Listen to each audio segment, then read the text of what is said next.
कुछ बातें हमारी यादों के कमरे की इतनी खिड़कियां खोल देती हैं कि हम दंग रह जाते हैं। बहुत खूबसूरत होती है ये यादों की दुनिया। हमारे बीते हुए कल के छोटे छोटे टुकड़े हमारी यादों में हमेशा महफूज रहते हैं। यादें मिठाई के डिब्बे की तरह होती है, एक बार खुला तो सिर्फ एक टुकड़ा नहीं खा पाओगे।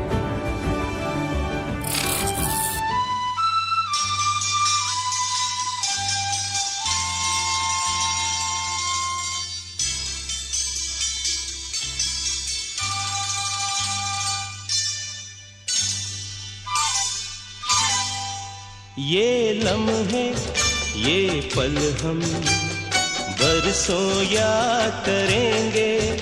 ये मौसम चले गए तो हम फरियाद करेंगे।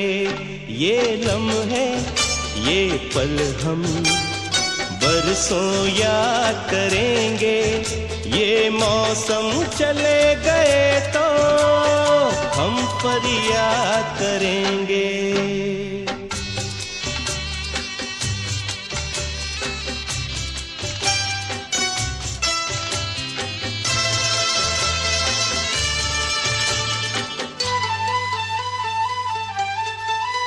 इन सपनों की तस्वीरों से, इन यादों की जंजीरों से अपने दिल को कैसे हम आजाद करेंगे। ये मौसम चले गए तो हम फरियाद करेंगे। ये लम्हे ये पल हम बरसों याद करेंगे।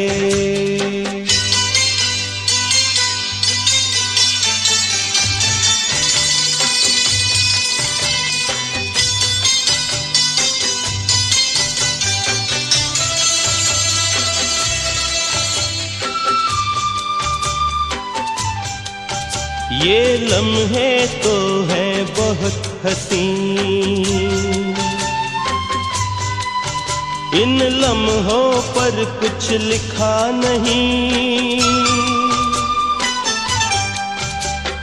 ये आबाद करेंगे या बर्बाद करेंगे। ये मौसम चले बनता नहीं, ये तो कर्मनी कुंडलीમાં જગત ને ક્યાંક દેવા માટે એનું સર્જન એ તો માનવ ઉદરમાં હોય ને તેદી સાહેબ ઈ આંકડા લખાઈ જાય તારે શું બનવું સાહેબ। ડોક્ટર ની વાત કરી દો, ડોક્ટર તમારા દર્દ ને પકડી અને કદાચ દર્દ હોય તેને દૂર કરે તમને જીવાડે છે, પણ એક જિંદગી પૂરતી વાત છે સાહેબ। પણ શિક્ષક તો અનેક ઘરમાં બ્રાહ્મણ અંધારાના અજવાળા પાથરી શકે, એ શિક્ષક કરી શકે સાહેબ, શિક્ષક કરી શકે સાહેબ। કરો એ પણ સારસ્વત સિકંદર અને એના ગુરુ એકવાર બરાબર ચોમાસું બાર મેઘાંગા થઈ વરાતા થા અને એમાં નીકળ્યા થા અને બરાબર એક નદી આડી આવી। હવે નદીમાં પૂર આવી ગયું, આનપાથી ઓલપા જવા માટે કઈ માર્ગ નહોતો। એક લાકડું મળી ગયું, મોટું થળિયું મળી ગયું, આનપાથી તરી ઓલીપા નીકળી જા, તારી જિંદગી આ જગત માટે કિંમતી છે। અને ત્યારે સિકંદરના મોઢામાંથી જવાબ નીકળ્યો હતો, ગુરુ મહારાજ આપ નીકળી જાઓ। તો કે કા મારી તો ઉંમર પાકી ગઈ છે। કે ઉંમર ભલે પાકી ગઈ હોય પણ આપ કદાચ આ જગતમાં જીવતા હશો ને તો મારા જેવા કઈક સિકંદર પેદા કરશો, મારા જેવા કઈક સિકંદર પેદા કરશો। એક સિકંદરના મરવાથી આ દુનિયાને કાંઈ ફેર નહીં પડે। અમને મળે છે એ અમારા ભૂલકાઓના આશીર્વાદ મળે છે સાહેબ, અમારા ભૂલકાઓના આશીર્વાદ મળે છે કે મારા ગુરુ તમારી આયુ રેખા કાયમ માટે લાંબી રહે। એવા જ મારા પૂર્વ આચાર્ય શ્રી મહેશભાઈને વિનંતી કરું, સ્ટેજ ઉપર પોતાનું સ્થાન ગ્રહણ કરશે। માન્ય મહેશભાઈ। અને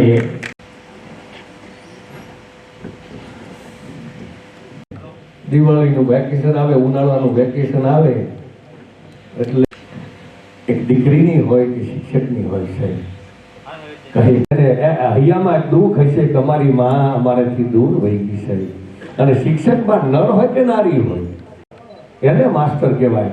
અત્યારે અમારા નાની બેન વાળા નો પણ બેનું ટ્યુનિંગ એટલે વાત જવા ગયો હે।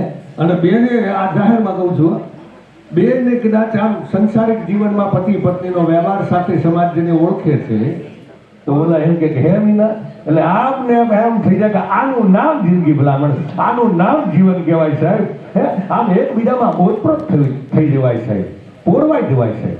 અને શિવ એ અર્ધાંગીની સ્વરૂપ છે. શિવના બે સ્વરૂપ છે, એક જ સ્વરૂપમાં બે સ્વરૂપ છે. એ કૃતાર્થ કર્યું છે સાહેબ, એ પરિવારે કૃતાર્થ કર્યું છે સાહેબ.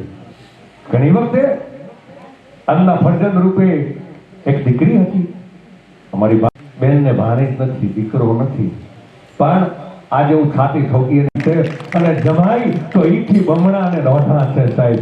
આવા પરિવારને સાહેબ એની સેવા કે સંતોને ભગવી ચાદર જુએ એટલે બ્રાહ્મણસ આમાંથી ખોડિયામાંથી પ્રાણ કાઢી અને દઈ દઉં. મારા સહજાનંદ સ્વામી, મારા સ્વામિનારાયણ ભગવાન અને એના માટે થઈ અને ભગવાન અંગે રંગાયા છે. તો આ સાધુઓને હું શું એવું કરું તો આજ રૂડું લાગે સાહેબ, એનો રાજીપો થાય સાહેબ. તો વાલા અમારા જૂથ મંત્રી શ્રી અમારા હમીરસિંહજી બાપુને વિનંતી કરું, રેવત સાહેબને વિનંતી કરું, સમય સમયનું કામ કરે છે, માણસ માણસનું કામ કરે છે. કહા જન્મિયો કહા ઉદરિયો કહા લડેગો તેરો લાડ. ક્યાં જન્મવું, ક્યાં ઉજરવું, ક્યાં મોટા થવું, અને કહા લડેગો તેરો લાડ. કોણ લાભ લડાવે છે? એ પણ કર્મને આધીન છે સાહેબ. તો ઈડર તાલુકામાંથી શરૂઆત કરી તલોદ તાલુકામાં, અને તલોદ તાલુકામાંથી વળી પાછા હિંમતનગરમાં સર્વિસ કારની પૂર્ણતા. રમીનાબેનના કાર્યક્રમ, નિવૃત્તિ કાર્યક્રમમાં આપણે સૌ ઉપસ્થિત થયા છીએ. ત્યારે ક્રમાનુસાર કાર્યક્રમને આગળ વધારીએ. તો સર્વપ્રથમ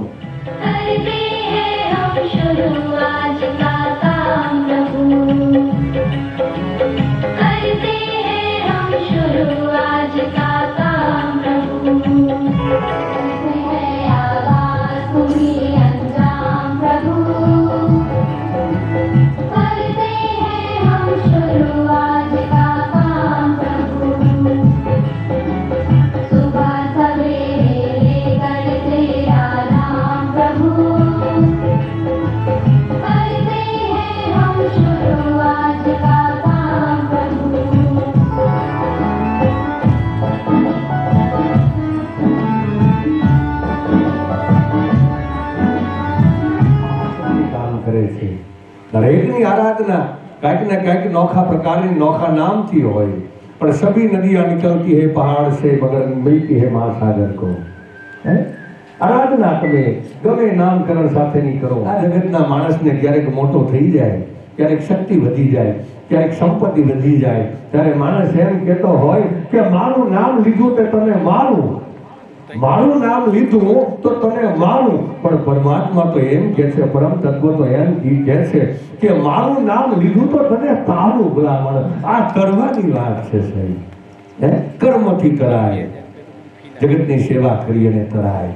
ત્યાં એવા કર્મના બંધન સાથે બંધા. શુભં કરોતિ કલ્યાણમ આરોગ્યમ ધન સંપદા શત્રુબુદ્ધિ વિનાશાય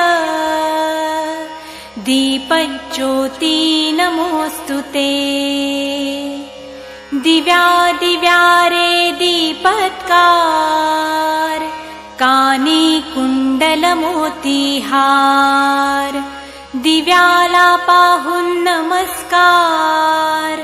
तिळाचे तेल कापसाची वात दिवा तेवे देवा पाशी उजेड पडे विष्णू पाशी. माझा नमस्कार सर्व देव देवतां पाशी. ये ग लक्ष्मी बैस ग बाजे माझ घर तुला साजे. પ્રાથમિક શાળાના અમારા સાથી મિત્ર એવા મીરાબેન ના આ નિવૃત્તિ સમય ઉપસ્થિત રહેનાર આ મંચ ઉપર મહેમાનો સૌપ્રથમ તો આપણા માન્ય શ્રી મદનસિંહ ચૌહાણ સાહેબ એ પોતાની શૈક્ષણિક કામગીરીના કારણે અહીં ઉપસ્થિત થયા હતા, પણ એ અહીં મીનાબેનને શુભેચ્છા પાઠવી વિદાય બાબતે એ એમનું બહાર જવાનું થયું, એની શુભેચ્છાઓ બેન સાથે છે. માનનીય આપણા મહેરબાન શ્રી આપણા શિક્ષણ સાહેબ શ્રી કેયુર સાહેબ ઉપાધ્યાય સાહેબ પણ એમના પણ મીનાબેનની શુભેચ્છાઓ છે વિદાય બાબતે. અહીં મંચ પર ઉપસ્થિત માનનીય શ્રી ચિરાગભાઈ સાહેબ બિહારસી હિંમતનગર, પછી ભાઈ રાકેશભાઈ પટેલ સાહેબ મિનિસ્ટર સાહેબ શ્રી, આપણા તાલુકાના મીઠીબેન તાલુકા કેબિનેટ મિનિસ્ટર આપણા ભૂતપૂર્વ જે હતા તે, અને ભાઈ શ્રી રાકેશભાઈ અને રૂપાલ જૂથ શાળાના જૂથ મંત્રી સાહેબ શ્રી અવર સાહેબ, અને તાલુકાના આપણા ભાઈ બિપિનભાઈ આપણા તાલુકા સંઘના પ્રમુખ સાહેબ, અને ભાઈ ભરતભાઈ, તેમજ અહીંયા ઉપસ્થિત તમામ જે મહેમાનો છે એ મહેમાનોને આ પ્રસંગે બેન શ્રી મીનાબેન એમની અને સમય છે, સમયનું કામ કરતું હોય છે. સમય અને નદી, ભાઈ મહેશભાઈ વાત કરી કે એનું કામ કર્યા કરે છે, સમય થાય એટલે દરેકને નિવૃત્ત થવાનું હોય છે, એમ આ મીનાબેનના નિવૃત્તિ સમયે અને આ સન્માન સમારંભમાં આ યશસ્વી કામગીરી આમ તો જોવા જઈએ અને અહીંયા જે ઉપસ્થિત એના સગા સંબંધી છે, અમારા પીંપળિયા પ્રાથમિક શાળાના એસએમસીના અધ્યક્ષશ્રી અને એસએમસી પરિવાર અને ગ્રામજનો અને એના સંબંધી એ બધા અહીં ઉપસ્થિત થયા. એટલે અહીંયા તો આ મીનાબેનના પ્રસંગે હું આપનું હાર્દિક મીનાબેનના પરિવાર, શાળા પરિવાર તરફથી આપ સૌનું હું હાર્દિક સ્વાગત કરું છું.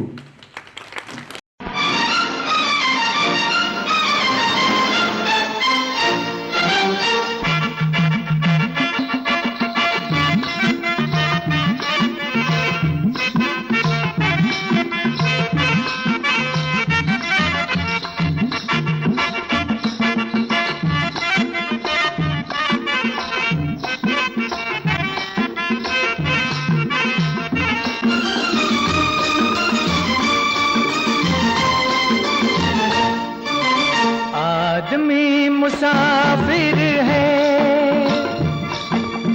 आता है जाता है, आते जाते रास्ते में यादें छोड़ जाता है.